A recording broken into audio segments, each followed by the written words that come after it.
Okay, chapter 9 is the kind of moment that we find out that Jekyll and Hyde are the same person.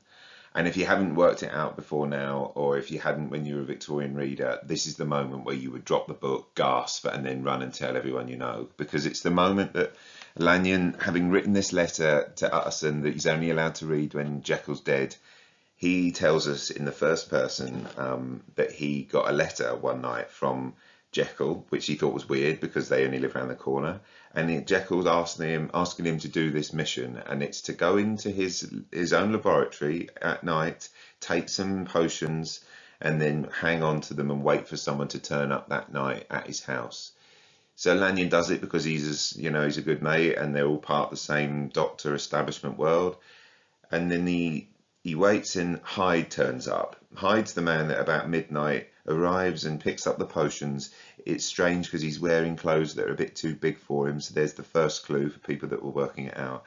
He swallows the potion right in front of him and transforms into Jekyll. And Lanyon watches it and he can't believe it, and he's completely horrified by it. And that is the moment that starts the beginning of the end for Lanyon. Okay, so in terms of plot, it's quite simple, but this chapter is all about the changes that were going on in the world in and around 1886, which is when this story was written, as well as it being about the duality of man, the kind of two sides to someone, as we've talked about throughout, as well as it being about the establishment as a tight group that help each other out and scratch each other's backs and do favors. This chapter seems to be about how the world is changing going into the new century, into the 1900s. So when I mentioned before Charles Darwin's book, The Origin of Species, which talked a lot about how human beings even became human beings, this was a real difficult thing for Victorian readers to get their head round because it messed up everything that they knew before. So it changed their entire outlook. And what you've got to think of Lanyon as being is that old-fashioned approach to science. And when Hyde, just before he takes the medicine, he says to him, "Your narrow and material views, you have denied the virtue of transcendental medicine." In other words, you are stuck in your ways, you don't know where the world's going, let me show you how advanced we're going to become in terms of science.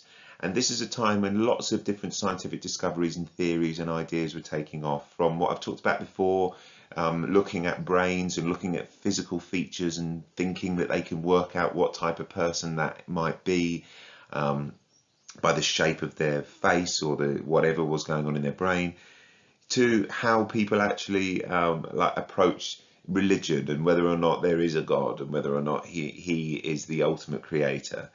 And then when Lanyon sees that you can actually change yourself physically into someone else, he says the deadliest terror sits by me at all hours of the day and night. It's basically like rewriting his entire rule book for life. Everything that he's ever believed in terms of science is now gone down the sink.